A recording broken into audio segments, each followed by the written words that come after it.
Hello, everybody. Welcome to the third installment of our top 46 overview. We're going through prospects number 25 through 16. And thank you for everybody who's given us some kind words about the first two we did. You can find over at Tigers Minor League Report on our YouTube channel. There's a playlist that indicates the 2025 list. So you can find the chart now on our website at Tigers ML Report. And we've gotten a couple of the behind it. So for people who are subscribed to our paid Patreon, there is some content there that you can find. We have plenty of reports to do on our top 46 list. So, and then we explained in the first video why we went to 46. And so that way it'll make sense if you follow the order essentially. So, but let's get to the list. And before also, by the way, in case you're curious too about our list, if it's going to change, if anything, a trade happens or what have you. Yes. Somebody, actually it was between my brother and then somebody else randomly texted me that what if they make a trade? It would adjust the list accordingly. Yeah. I guess if they make a trade for one of the 20 guys we've already talked about, that's already out there. But yeah, we will adjust as soon as we can. That's kind of why we added, we have the 6 extra guys we've talked about on the pods, but not on the, didn't write reports on them. Yeah. And it just, yeah, there's going to be, again, who knows, within 2 months, this change, or with the start of the season, the list can change drastically. We'll see what happens. So let's start with number 25 and Wilmer Flores, who we've talked about a few times in the last few weeks in different contexts, that he was a guy who was a top 5 prospect at one point. And again, it's not that we're being disparaging of Wilmer Flores. He hasn't been able to stay healthy. And so that's been a bummer for him a little bit. And the ability not to develop that third pitch. And we've talked about that ad nauseum a little bit, but does make a difference on where he's going to end up at. Yeah, I mean, there was the season where he was an excellent starting pitcher in high A and double A. That's 2022, I believe, right? And he got onto the back end of some top 100 lists on the strength that he looked like a starting pitcher. He was throwing a lot of strikes. His fastball was in the mid 90s, and he had the curveball and the slider. And they were kind of, 2 distinct pitches. Some people call them a cutter and a slider, or a cutter and a curve, whatever. 2 distinct pitches. They're both pretty good. And the fastball was playing well above its velocity. And then he came back in 2023 and wasn't throwing as hard. And he was trying to work on a split or a change or whatever, but it just wasn't happening. I don't even know if we ever, really found many instances of him throwing it. And then, so it seemed like last year they as the organization made the decision, you know what, let's just throw this guy in the bullpen and let him eat. And it looked like a pretty smart decision. If we can, I don't know if we can go back and find footage of him in spring training. I think we have some somewhere. I didn't mean to put you on the spot right now, but I think people might remember that is he was throwing 98. I don't know if he hit 100. He might have, with like cut on his fastball and still throwing the curve and the slider.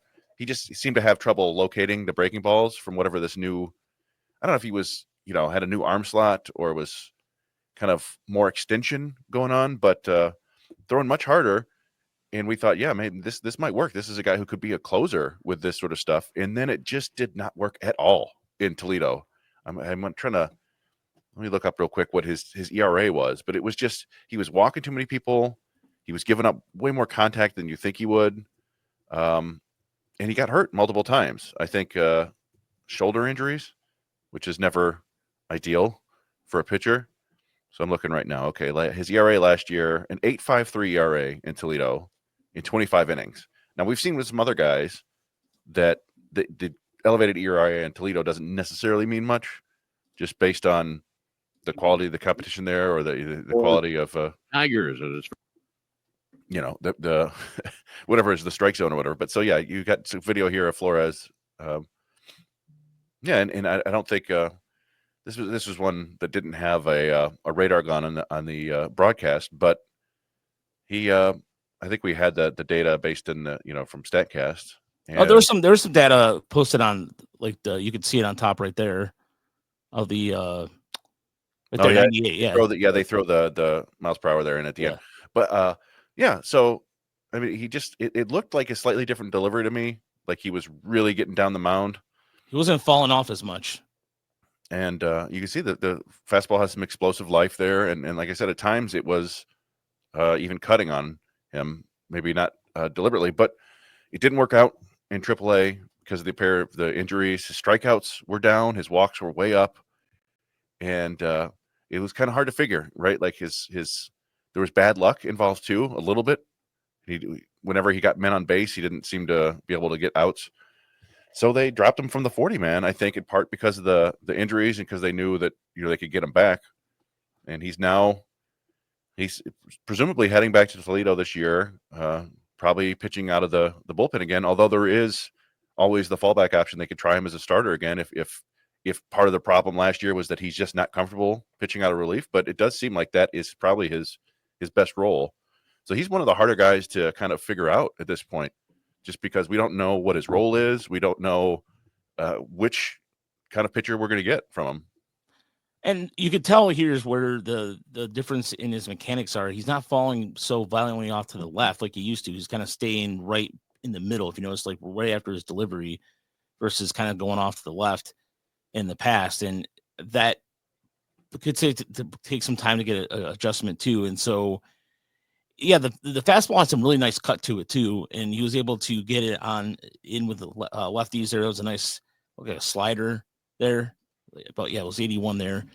And so that, again, cleaning up his mechanics a little bit, he has in the head whack too is not as pronounced as it once was either when he was first coming through 2022 or 2023 rather, when he was, I think it was in the Futures game, 2022, I think it was, or I can't remember what year. I think so. I think you're right. So again, it's a work in progress, and there's a lot to work with there. And so it's an interesting. It's gonna. I don't want to say make or break year for Flores, but it is an interesting year for him. But he does give the Tigers some depth in Toledo. Yeah, and I mean he's still relatively young, right? He doesn't turn 24 until about a month from now. So 24 is not old by any stretch of the imagination. It's just, he's one of the guys who could move, anywhere on the list in the next 3-4 months. Yeah, definitely the case. Number 24 is Garrett Buran, who I thought had the best slider in the system last year. I know there were some differences of opinion with that, which is fine because that's what I like is that indifference in he did lead a team in the org in innings pitched. He was top 3 as well in strikeouts, and he has come a long way since West Michigan. He came up last year. It was probably Erie's best, most consistent starter. And you can tell a little bit too, again, the mechanics have been getting cleaned up a little bit here. I wanted to show him at West Michigan in 2023, comparatively speaking to his stuff in 2024. And so it's just kind of like an evolution here. I know here it is in 2023. And you kind of see it like, I don't want to say short arming it. I don't want the exact no, it's a little bit. He's got kind of it is kind of a stabby sort of arm action there. It's not a long arm action, but it's also not like, I wouldn't call it short. He just kind of, it's almost like truncated, right? Like he brings his elbow back a little bit and then just whips it through. And he's a guy, and I consistently make this comparison. The delivery reminds me of Alex Faedo, where it's just it kind of feels a little clunky.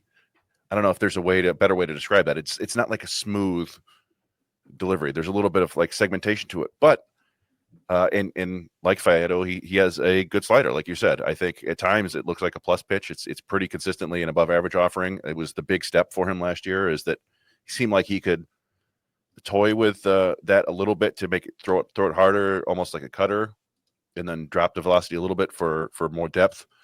I think he has a pretty good changeup too. And the big question with him is he also throws a curveball that I don't think he needs at all, or he might be able to use the steel strike one every now and then, but it's not a great pitch Whereas that, that slider right there was pretty nasty. It's kind of a classic.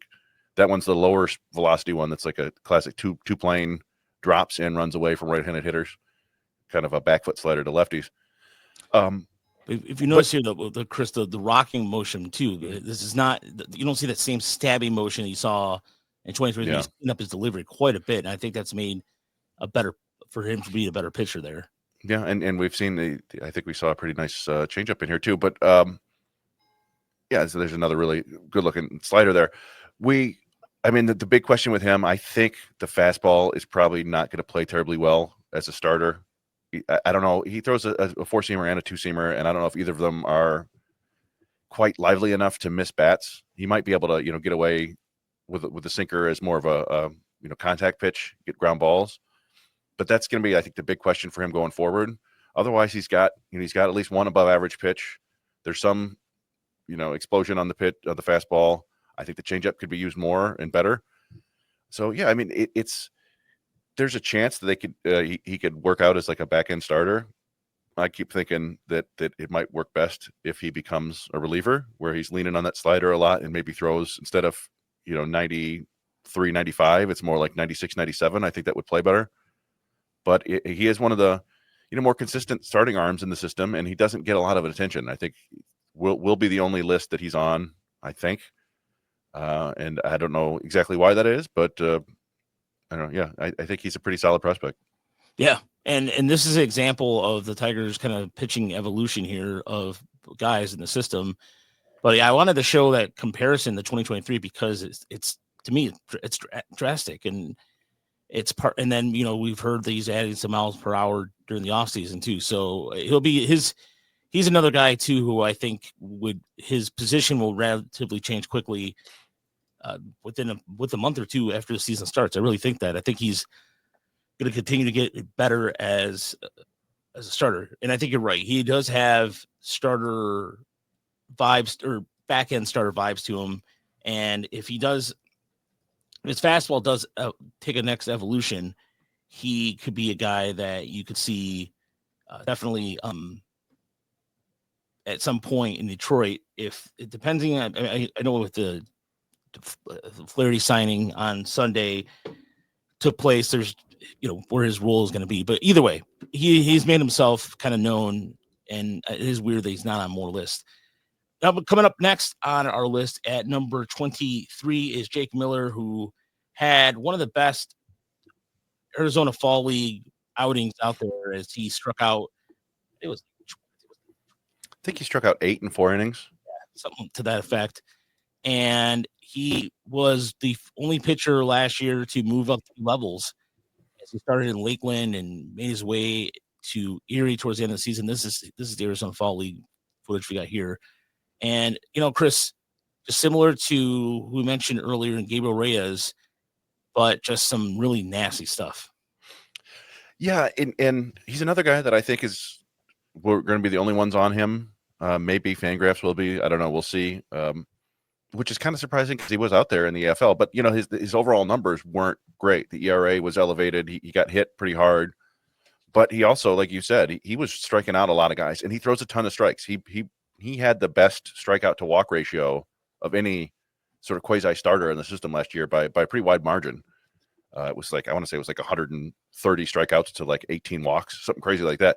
And it's not necessarily, I think part of it is the pure stuff doesn't necessarily jump out the page. It's a fastball that's 92, it'll get up to 95, sits somewhere in the middle there. He's a lefty, so that's pretty good velocity for a lefty, but nothing crazy anymore. And then, but his big pitch seems to be that slider. He also can I think he added a sweeper there in the AFL. His changeup I thought was pretty good too. It worked well at lower levels, maybe not as much at the higher levels, but he's another guy that, the future role is kind of up in the air. He's always had the look of a reliever to me for whatever reason, but then again, he's got the arsenal of a starter and he throws strikes like a starter and his, worked pretty deep into games. It was just an odd usage last year where I think he only started 1 or 2 games all year, but threw at least 3 innings in every outing and up to 5. So they were using him kind of like, the Tigers use Brent Herter in the big leagues, and maybe that's his role down the road. But I don't know. I mean, he's another guy. If he throws a little bit harder, then you've really got something, and he might not even need to, because I think the fastball's kind of got some invisible traits to it. Yeah, and if you notice here with that slider, you can use good sweeping action away, and that I think that really allows him, especially on his. If you look at his delivery, to me, the ball does have like kind of like the same mechanics over and over again, and that allows that have that mystique to it. And that I don't know, like the fact they went up 3 levels last year, not just as an org thing. He made his way to Erie, and I think that says something too. Whereas a lot of Tiger pitchers the year before that happened, but it didn't happen. It was only once, and Miller was the one, so it's a special case. And I love to see him start. Probably, I'm assuming he's going to start the year in Erie. I would think so. That's one of the things we're going to have to figure out down the road, like you just mentioned with Buran, and with the Tigers adding Jack Flaherty recently, that they've got kind of an embarrassment of riches in terms of starting pitching options. So there may, and we saw this a little bit last year, there may be kind of a logjam where guys like Buran have to go back to Double-A and Miller might have to go back to High-A, just because they want them to start regularly and there's not really rotation spots for him. But we'll see. I mean, I think that they sent him to the AFL is a sign that they like him. But I just don't know if they're going to use that as a reason to kind of wedge him into Double-A, or if they think he's actually ready for it. Yeah, I mean, if they do make a trade, then of course you could see him slot in Erie. But it also depends. I mean, it's Tigers have real depth now. They have it's a good thing to have, a good problem to have. But now you have to figure out what you do with the back little starters, because that kind of segues into number 22 in Luarbert Jr., who led the minor leagues, or led the Tiger minor leaguers in strikeouts last year. And here's a guy who maximizes his stuff, throws maybe 90, 91 on his fastball tops, but features 3 or 4 different breaking balls that he can shape out and keep guys off balance. But it was the adjustment. It seemed like he had a hard time adjusting in Toledo, and he was just inconsistent his entire time after he got called up from Erie. Yeah, and it was, again, it's, with AAA just seemed to be murder on pitchers up there. So it's hard to really figure out how to project that into the big leagues. There were times where it just seemed like he was just hitting a wall at AAA, like he just couldn't figure it out. And then, but he would rack up strikeouts like crazy. He ended up with, I think, with the best strikeout rate of any starter in the system last year, or at least the most strikeouts. And it really is, like you touched on the fastball. It's like 88 to 91. We saw him up to 93, 94 in Erie a couple of years ago, but really sitting more comfortably in that 89, 91 range, which is, kind of tough for any starter. But he had like a 40% whiff rate on both his splitter and his curveball last year. So if you got 2 potentially plus secondary offerings, you can kind of spam those, I would think, and use the fastball almost as like a change of pace offering and get away with it.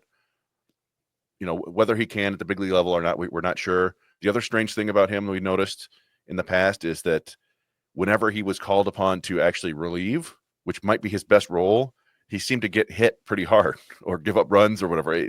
But when he was starting, he put up nice numbers. So that seems more like a mental block thing, or whatever preparation is involved. But yeah, I mean, he could be an emergency depth starter. I think more likely he could be a pretty solid lefty reliever who specializes in getting out lefties. But with that splitter, that's kind of a weapon against righties too. Yeah, and it's got some really good sweeping action to it. And again, he's another benefactor of the Tigers kind of working on another pitch with him to make him keep hitters off balance. And I think it was a changeup too that he learned as well. So either way, he is a guy who also is on that, depending on what happens here in the next couple of days, what his role is going to be. But I mean, more than likely he'll start the year in Toledo in the foreseeable future. We go to number 21 and Andrew Navigato, and Navigato was a guy who we had a lot of questions about last year. How come he didn't get the call up? What's wrong? Did he do something? And Trey Sweeney got passed up, or Trey Sweeney passed him up after he got after he got called up, and what's going on in Navigato, led the Oregon in home runs hit 281, and the answer is simply we have no answer. I mean, it's just one of those things where no matter where he was in the lineup, he did okay. Exit velocity seemed okay, and they just, for whatever reason, it is what it is, and he didn't fit those qualifiers that the Tigers were seeking. Yeah, I mean, there are a couple things there. We asked Scott Harris about him, sort of obliquely, and his answer was basically that when we bring guys up, we want them to help on both sides of the ball. And you could take that any way you want to, but I took it as, as much as people want a right-handed hitting shortstop or right-handed hitting third baseman, that's not really Navigato's strength. He has played there, he can play there, but he's not a good defender at shortstop or third base. His best position is probably second base, which the Tigers kind of have a boatload of. Now, he's played outfield before too, and you could bring him up and be a right-handed utility guy. But the other odd thing about him last year is that he didn't do much damage against lefties. He hit 21 homers last year, 20 of them against right-handed pitching, 1 against a lefty. Why? I don't know. But if you wanted somebody to come up and hit left-handed pitching, maybe he's not the guy. 784 OPS against lefties, 870 against righties. So for whatever reason, he's got strange reverse platoon splits last year. I don't know if it was the case the year before. I will look. Probably not. Weird things happen like that. It was the case the year before. Even more dramatic. In 2023, he had a 937 OPS against right-handed pitching and a 588 OPS against left-handed pitching. So that could be it for whatever reason, as much as they need somebody to come up and help them against left-handed pitching, he's not that guy for whatever reason. So I don't know. It's a utility profile for me with some power. He also stole 20 bases last year, which is, he's not a fast guy per se, but he's just kind of a wily veteran and knows when to run. And there are a lot of things he does that can help a team. It's just, does he fit on this particular Tigers team? And unfortunately, it doesn't seem like he does. Yeah, I mean, if you're gonna come up against a team that does really well with lefties, which the Tigers tend to do, then yeah, it's not gonna work out. But it is curious though, at least that the defensive glove side of things. I don't know, like he plays a solid defense. I think he's on par with Eddie Leonard as far as defensive. He's not a defensive liability per se. He just gets a job. He's solid. Is he a guy that has a lot of range left and right? I don't think so, but either way, he is a solid 4A player. I mean, after all the going back and forth discussion, maybe another team gives him an opportunity. Who knows? But again, he's been a guy who I know for a fact that when we talked to people down in Erie when the shoulder injury happened, where he had a separated shoulder, his defensive glove was missed. Yeah, and just his presence and kind of leadership. He seems like a great guy and an all-around good baseball player. It's just he's maybe one of those guys that falls into that category of being, one of the 2,000 best baseball players in the world instead of the 1,000 best baseball players in the world, which is unfortunate. But that's I don't know. We'll see. Like I think he will get to the big leagues at some point. I just don't know if it's with the Tigers. Yeah, could be another opportunity elsewhere. Coming in number 20, 13th round draft pick in the 2023 draft, a pair of 2023 draft picks, the next two here. Brett Callahan, who really impressed us last year coming into Lakeland in an outfield that was kind of, you have Max Clark out there, you have Jose De La Cruz, you have some guys who have some profile cachet, if you will. And I thought Brett Callahan quietly went in there and showed off a pretty good arm, and among other skill sets. Yeah, I think that the thing that stands out about him when you watch him play is how it's like a really violent rotational swing. Like when he swings, he puts it's an old-fashioned buggy whip, right? As Rod Allen would say, or possibly who else used to say that? Was that Jim Price? Yeah, somebody Jim put Price, the yeah. They both buggy whip the ball. Yeah, it's a really fast rotational swing. He's got at least average raw power, if not above average. He's an above average runner. He stole a bunch of bases last year. He's here's a good idea of the rotational speed of his swing. And smack just right field. 107 off the bat. Ball. It's hooking and it's fair and gone. Yeah, he whips the ball. He ended up with the second most barrels on Lakeland last year. He had 15 barrels last year. Jose de la Cruz had like 32. Of course, he was there all year. Callahan played 68 games, something like that. He had a couple small injuries. He got up to West Michigan and only played a few games before basically finishing the year on the injured list, which I don't know exactly what it was, but it wouldn't shock me if it was related to him, rotating so hard. But I mean, that's kind of fun. It's there's some sock in the bat, and like as you said, he's fast and he's a good defender. I think he's capable of playing center field. You probably don't want him in center field every day, but he's got plenty of arm for the corners. He had a couple really nice outfield assists last year, including one that was a remarkable throw from left field. I'm sure we've shown it a couple times where he just caught it in the air and then threw it in the air to home plate, and it was it's one of those plays where like the ball is just never really on the screen until it just flies down into the catcher's mitt. It was an amazing throw. So there's like you got 4 average to above average tools. The big question, of course, is his hitting ability, which is unfortunately kind of comes into the fold with a lot of players. It's kind of similar to like what Patrick Lee was. We talked about him a couple of videos ago, and I don't know. I mean, that's the sort of thing that needs to be borne out at higher levels. I think there's going to be some swing and miss in his game at all times. Not like prohibitive strikeout rate, but I think he's a guy who's going to. Oh, here's the throw that you're going to see. So this is pretty deep left field, and it's just an absolute missile in the air. This is a great throw, and he's done that regularly, not necessarily that well, but it's a good arm that he uses. So yeah, it's can he hit secondary pitching? Will he be able to hit good changeups? Will he be able to hit good breaking balls? And also, will he be able to hit left-handed hitter or pitching? It doesn't seem like it based on his swing and just some of the numbers early on.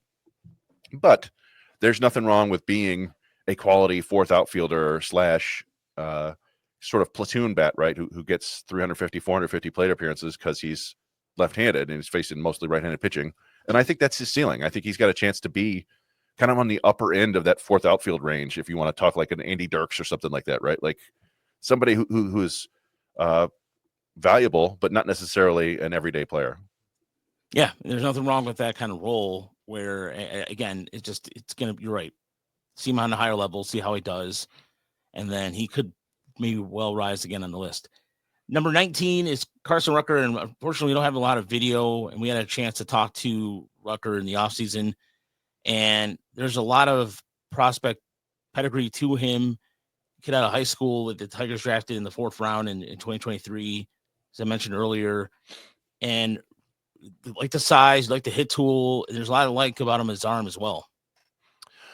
Yeah, I mean, you were kind of just going off the scouting reports when they took him. It's hard. I mean, he's only played 13 games in pro ball, and part of that was he was a high school kid. He got kind of overshadowed by Max Clark and Kevin McGonigal back in 2023. He was their 4th round pick that year.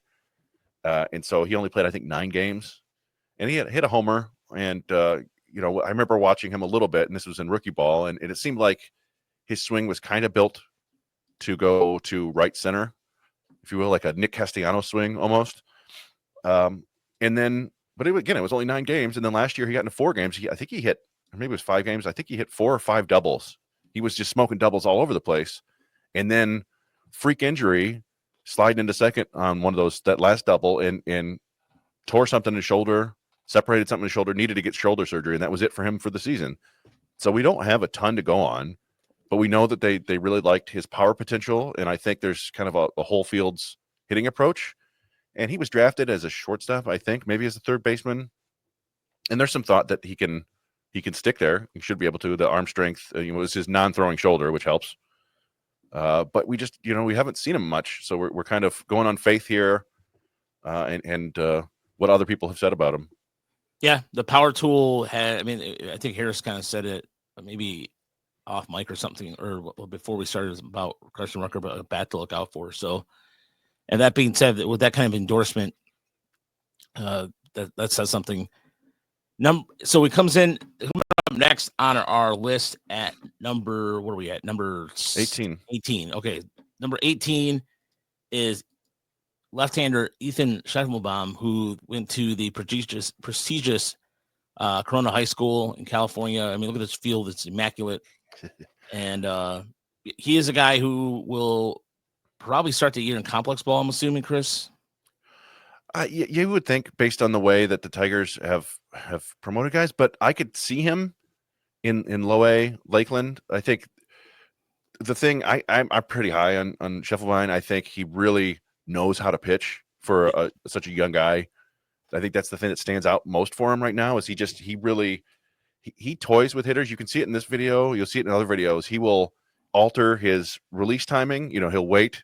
He will alter his arm angle a little bit. He will deliberately throw a fastball 88 one pitch in 92, 93 the next. He's been up to 95, but it's mostly down in the low 90s. And then he's got a pair of breaking balls and a changeup, and he uses them all. He knows how to use them all. They, I think right now that the curveball is kind of a mid 70s curveball is probably his best pitch. But the concern there is you just don't see a lot of guys with a mid 70s breaking ball in pro ball. It might just be a little bit too slow. Now it does have a little bit of that kind of fall off the table, drop out of the sky, Clayton Kershaw action to it. It's not Clayton Kershaw's, slider curveball, but he may be able to get away with it if he throws more sliders in the low 80s. But yeah, the main thing for him, I think, is he just needs to get a little stronger and, bring that fastball up to 92, 94 if possible, and throw those breaking balls just a little harder. But everything else is there. Like the mechanics are good. The stuff is pretty good. I think he's got a chance to develop into a pretty solid mid-rotation starter. If not, maybe a back-end starter, or maybe, if he doesn't ever gain any velocity, I think maybe like a Tyler Alexander kind of swingman who throws the kitchen sink at you. You can see that too. And the one thing about his delivery too, it looks like it's not max effort. It looks a little more laid back. I'd say laid back, but that's for lack of a better word. But yeah, he doesn't look like he's, trying to throw as hard as possible. He's just kind of pitching. And that's what the thing I like about him the most, right? Yeah. You like the pitchability is there, and you just hope that he can throw a little bit harder. Now he's like 6'2" and 180, 190 pounds. So there's chance he can just get stronger naturally. Although some people seem to think that he's kind of maxed out at this point.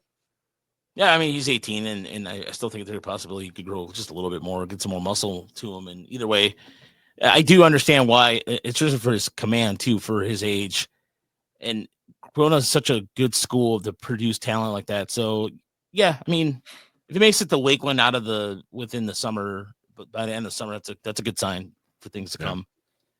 Next up on our list at number 17 is Owen Hall, who is from I believe in Oklahoma. Yep. So Owen Hall, and it's same state that produced Jackson Jobe. So Oklahoma becoming more and more known for, in addition to college talent, just some good high school talent in general. I think Edmonds High School was the school he went to, I believe. Edmonds, Oklahoma. Yeah, I think so. Yeah.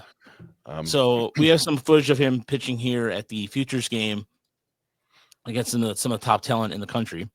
And you can see what the Tigers like about him. The fastball in the mid-90s, really good extension, and a lot of his fastball has some good tailing action to it, especially tailing away.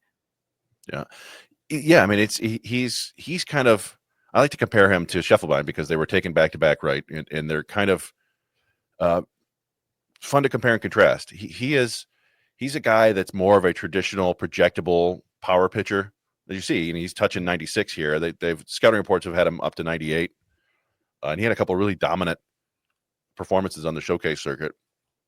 And it's not bad starting with a 90 mile an hour fastball that has movement. So I think that's going to be his main offering right now. He does have like a handful of other pitches. He's got a slider. I think you just saw there. He's got a slower curve. He's got kind of a split change. I think he's got a cutter. So it's all there. I haven't seen any secondary offerings yet that really look like they're above average. But given the frame and his, feel for throwing strikes, which is pretty impressive for a kid that age, I think the Tigers will be able to tease out at least one above average secondary pitch, if not a couple. And in that case, going with that fastball where he might be sitting 96 in a couple of years, That's it's a lot of upside. It's a mid rotation upside for sure. And it's interesting though. You'll see him. He is ranked ahead of Schiefelbein on most lists, but Schiefelbein actually got a larger bonus the next round. So it just one of those things. However, whatever you prefer, whatever your flavor of pitcher is. But it's I mean, he and Schiefelbein are both really exciting, and they could be kind of the Clark and McGonigal of pitching. Kind of challenging each other and moving in step with each other at low levels, and then moving up later. Yeah, and it gives it does in a way also gives the Tigers some starters to work with, because I felt like in Lakeland and complex ball, we saw a lot of swing guys, and I mean that's what the Tigers do anyway. The Tigers have kind of don't have the role. I guess I don't want to say defined starter role, but it is these guys by definition are classic starter types. Yeah. So getting back to that a little bit. Yeah, and for all that we've talked about, for all the depth they have at the upper levels, it was kind of big. It was glaring that there wasn't a lot of starting pitching, future prospects there in high A and even in double A last year. So they needed to kind of restock that starting pitching pool, and they did last year. And these two guys are really exciting. Yeah, definitely. And speaking of restocking starters a little bit, number 16 in Joseph Montalvo, who they picked up in the deal in Texas. Here's a guy who came up, and they didn't really, I know they didn't screw with his mechanic. Sorry. They didn't change any of his mechanics as of yet. Scott Harris gave us an indication, but he's a guy who throws in the 93, 94, I think, right around there.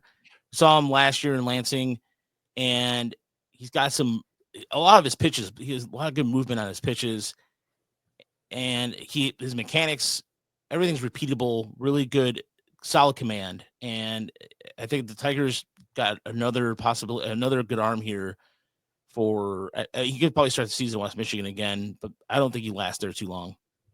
Yeah, I mean, I think you're right. That's probably where he'll start. He's an interesting story. He's a native of Puerto Rico, and he was a switch hitting shortstop, I think, in high school, basically, who pitched kind of a Jackson Jobe situation, right? Like he pitched secondarily, and then it became kind of clear that pitching was his future. And you see that athleticism. He's just a really smooth, athletic mover on the mound. Delivery is under control. He repeats it really well. There's everything about a starting pitcher here that you like. He's his slider is a consistent above average pitch for him. I think his changeup is also an above average pitch. He just didn't throw it a ton. I think he could throw it a little bit more. And the fastball has good metrics on it. Like it's good spin, good shape. It just wasn't very hard. Like you said, he was 93, 94 in the Ranger system. He was more 90, 92 when we saw him. And he only pitched, I think, 19 innings when he came over. And as you said, Scott Harris, the Tigers didn't do anything. They didn't change anything that he did. They wanted him to stay comfortable. But you have to assume that their priority this offseason for him is to get a little stronger and throw a little harder. And if he does, then you really got something special. I mean, we're not talking Jackson Jobe special, but you got a guy with an average to above average fastball and 2 above average secondaries with good athleticism and strike throwing. That's another mid rotation starter potentially. So, I mean, there's no coincidence that we have these 3 guys next to each other. Schiefelbein, Hall, and Montalvo. They're kind of, Montalvo's a little bit older, but they're kind of that next class of potential starters in the system. Yeah, because his slider, his slider has some really good downward movement to it, sweeping action to it. And I think that the changeup, yeah, you're right. The changeup was not a pitch we did see. We did see it more in the coverage or some of the video we got from Texas, and that's a pitch has good late life to it on the bottom part of the strike zone, and combine that with the fastball you change eye levels there, and that's a good combination right there. And yeah, if he gets a little stronger, I could see this. And the other thing too is what I like about him a lot is the simple fact that the Tigers could it almost like in a way with Jaden Ham too. He makes the most out of the velocity he has. I mean, Ham doesn't throw a lot either, but the way he can locate in the strike zone is a really good example of I mean, yes, granted, he does need velocity, but to take advantage of what velocity he does have. Yeah, and with basically using location. And I think with Montalvo, it's kind of the same thing. Now, his numbers went down across the board when he came over from Texas. And who knows, getting traded in the middle of the year, going to a completely new league, completely new environments, that's probably not great for anybody. But I'm not worried about that. Like I said, all the underlying stuff here is really interesting. Just from the pure visual scouting aspect and the potential, it's he's a guy who could really, I think, move up list this year if he's throwing harder. And you see, I mean, he was the most highly touted of the 4 players they got from the Rangers. And oddly enough, he had like the worst, season after they acquired him. But I think he still has the highest ceiling of any of those guys.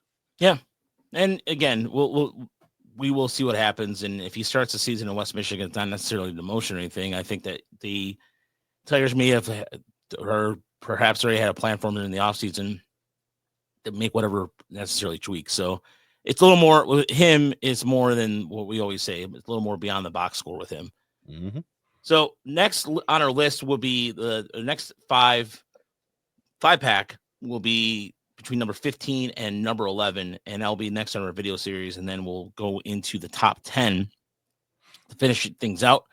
So if you're on our Patreon, by the way, I am up next in terms of writing reports, and I am doing 15 through 11, I believe. No, you're doing 10 through 6. That's right. I've got 15 through 11 should be coming out today on Patreon. Yeah.